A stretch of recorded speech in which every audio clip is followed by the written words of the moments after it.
Hai utama manan sudenda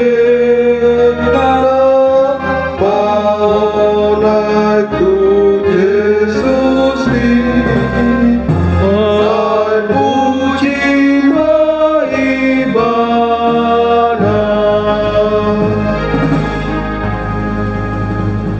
Shalom Bapak Ibu Saudara-saudari yang dikasihi oleh Yesus. Salam jumpa kembali dalam renungan firman Allah hari ini. Namun sebelum kita mendengar firman Allah, mari kita persiapkan hati dan pikiran kita, memohon bimbingan Roh Kudus. Kita berdoa. Kami memuji memuliakan Engkau ya Allah yang mengasihi kami dengan kasih yang kekal. Sekalipun kami tidak mengasihi Tuhan, tetapi Tuhan mengasihi kami. Terima kasih Tuhan. Dan oleh karena kasih-Mu kami boleh kembali mendengarkan firman-Mu. Karena itu berikan kami kuasa Roh Kudus-Mu, biar Roh-Mu yang memimpin, membimbing dan memberikan kami hikmat serta pengertian agar kami boleh menerima firman-Mu sesuai dengan kehendak-Mu. Dalam nama Yesus kami berdoa. Amin. Firman Allah yang menjadi renungan buat kita hari ini, Jumat 10 April 2026, diambil dari surat Paulus kepada jemaat di Roma 5 ayat 8. Saya akan bacakan untuk kita dalam bahasa Indonesia dan bahasa Batak. Demikian firman Tuhan. Akan tetapi Allah menunjukkan kasih-Nya kepada kita oleh karena Kristus telah mati untuk kita ketika kita masih berdosa. Alai ia debata di papa tardo holong ni rohanai dihita uju pardosa dope hita ai disido mate Kristus humokop hita. Demikian firman Tuhan. Saudara-saudari yang dikasihi oleh Yesus, mengasihi orang yang mengasihi kita, itulah yang biasa kita lakukan. Orang kita Batak mengatakan HMH, holong mengalap holong. Jika Anda mengasihi saya, maka saya akan mengasihi saudara. Jika Anda berbuat baik kepada saya, maka saya juga akan berbuat baik. Jadi seperti hukum pembalasan. Walau memang dikatakan firman Tuhan, apa yang kamu kehendaki atau yang kamu pikirkan untuk dilakukan oleh orang lain kepadamu, lakukanlah itu kepada sesamamu. Namun di dalam kasih itu tidak sekedar membalas apa yang dilakukan oleh orang lain. Itulah yang dilakukan oleh Allah kepada kita. Dalam firman hari ini dikatakan, tetapi Allah mengasihi kita bukan ketika kita sudah mengasihi Dia, bukan di saat kita telah berbuat baik kepada Allah, bukan di saat kita telah menuruti perintahnya. Tetapi kasih Allah itu dikatakan sangat radikal dan luar biasa karena Dia yang berinisiatif mengasihi kita ketika kita masih berdosa. Ia mengutus anaknya yang tunggal menderita sampai mati, merelakan anaknya itu karena kasihnya yang besar. Bukan, sekali lagi, bukan karena kita sudah berlaku baik atau menuruti perintah Allah, tetapi justru di saat kita masih memberontak, berseteru dengan Allah, disitulah Allah mengutus anaknya. Dan anaknya Yesus Kristus yang adalah wujud kasih Allah yang datang ke dunia. Dia menuruti rancangan Bapaknya. Dia taat melakukan setiap rencana, sekalipun Yesus tahu Dia akan mati dan dihukum mati di kayu salib dengan kematian yang paling hina, tetapi Dia taat. Dia menang di salib itu. Dia dikubur, Dia bangkit, dan kita sudah merayakannya. Saudara-saudaraku, kasih Allah itu tidak bersyarat. Kalau kasih manusia, kasih kita sering sekali ditawar atau dihargai seberapa besar dia akan bisa membalas kasih kita. Kalau kita mau melakukan sesuatu, walaupun itu dalam tanda kutip adalah kita katakan karena kita mengasihi, tapi sering sekali kasih yang kita perbuat itu ada harganya. Seberapa bisa seseorang itu membayar kasih atau perbuatan baik yang kita lakukan itu. Di dalam dunia bisnis mengatakan ada uang, ada barang. Kirim dulu uangnya, baru saya kirim barangnya. Nah, hampir seperti itu juga kalau kasih manusia. Karena apa? Karena manusia cenderung memikirkan dirinya sendiri, egois, dan dunia itu mementingkan dirinya sendiri.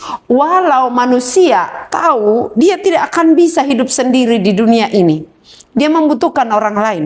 Namun sering sekali perlakuannya seperti tidak membutuhkan orang lain, tidak peduli kepada orang lain. Apakah orang lain itu susah atau sudah sedih karena perbuatannya, demi keamanan sendiri, demi keuntungan sendiri, tidak peduli. Apa yang kita perbuat itu sering sekali seperti itu. Karena itu firman Allah hari ini mengingatkan jemaat di Roma dan kita pada saat ini. Kalau Allah yang adalah kasih, mengasihi kita dengan kasih yang kekal, bagaimana kita merespon kasihnya? Memang dikatakan, diingatkan oleh Paulus kepada jemaat di Roma juga kepada kita saat ini. Mati untuk orang benar saja tidak mudah, apalagi mati untuk orang yang tidak benar. Mati untuk orang baik mungkin ada yang mau, dikatakan di Rom 5 ayat 7. Tetapi siapa yang mau mati untuk orang yang menyakitinya, yang membencinya, yang mengejeknya, yang memfitnahnya? Siapa yang mau berkorban, memberikan uangnya, hartanya, bahkan nyawanya kepada orang yang tidak mengasihinya atau yang menolaknya? Saudara-saudaraku, kita sama-sama tahu jawabannya hanya Yesus. Tidak ada yang mau berkorban untuk orang yang memberontak kepadanya. Tidak ada yang mau merelakan nyawanya untuk dunia yang tidak menerimanya. Tapi Yesus lakukan itu. Allah mengasihi kita bukan karena kita mengasihi dia. Dia yang lebih dahulu mengasihi kita, baru dia berkata, kasihilah Tuhan Allahmu. Allah yang lebih dahulu menyatakan kasihnya, baru dia katakan, kasihilah sesamamu seperti dirimu sendiri. Kasih Allah itu terus mengalir bagaikan sungai yang tidak pernah kering. Kasih itu, kasih karunia Allah itu selalu baru tiap pagi. Hanya persoalan siapa yang menerima saluran atau kasihnya yang selalu mengalir itu. Karena walaupun dunia atau kita tidak mengasihi Allah atau tidak menerima kasihnya, Allah tidak bisa menyangkal dirinya bahwa dia adalah kasih.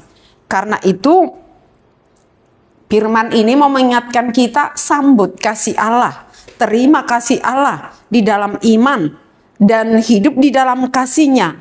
Orang yang menerima kasih Allah harus menjadi saluran kasih, supaya dia terus hidup di dalam kasih itu.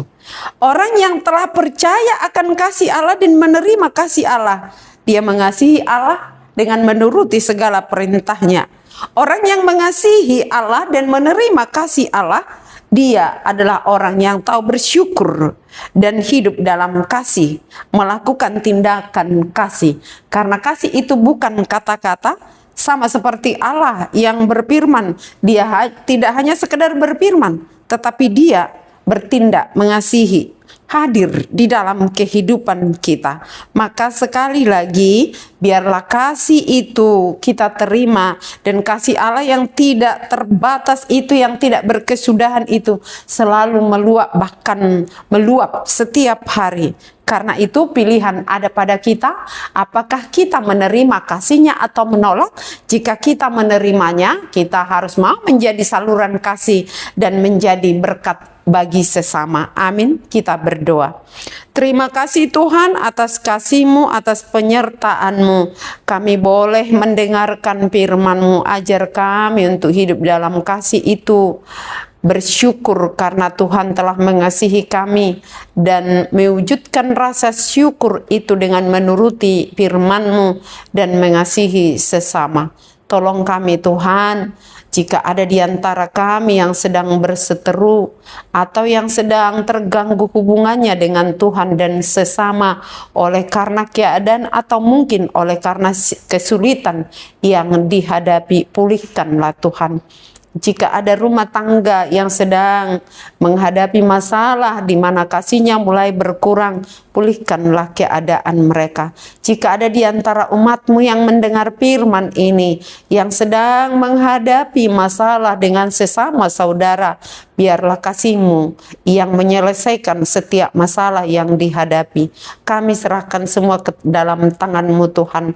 Kau berkati hamba-hamba-Mu yang memberitakan firman-Mu. Kau berkati umat-Mu. Dan biarlah semuanya boleh sehati sepikir di dalam kasih untuk melakukan apa yang Tuhan firmankan. Kami berdoa buat mereka yang mendengar firman ini, jika ada sedang terbaring di tempat tidur karena sakit, biarlah Tuhan yang memulihkan keadaannya. Kalau ada yang sedang sedih, Tuhan yang menghibur, yang lemah Tuhan yang kuatkan. Kami berdoa buat mereka yang berulang tahun kelahiran maupun pernikahan. Biarlah kasih karunia-Mu Tuhan, tangan-Mu yang memberkati agar menerima umur panjang, sukacita dan kebahagiaan. Dan kami memohon berkati juga bangsa, negara, masyarakat di sekitar kami, situasi dunia yang semakin ditinggalkan dan meninggalkan kasih yang sesungguhnya. Peperangan terjadi di mana-mana, baik perang antar bangsa maupun perang antar diri kami, bahkan peperangan rohani yang sedang kami hadapi. Biarlah Tuhan yang memberikan kedamaian, damaikan hati kami, pikiran kami, sehingga kami boleh hidup di dalam kasih-Mu. Terima kasih Yesus, hanya dalam nama-Mu kami memohon. Dengarlah doa kami di saat kami sama-sama berdoa dalam doa Bapa kami.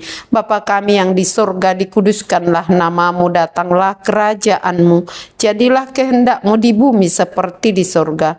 Berikanlah kami pada hari ini makanan kami yang secukupnya, dan ampunilah kami akan kesalahan kami, seperti kami juga telah mengampuni orang yang bersalah kepada kami.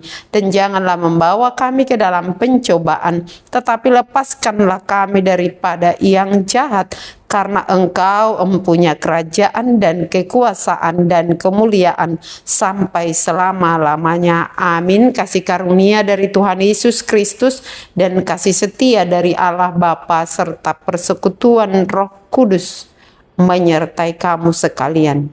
Amin. Shalom.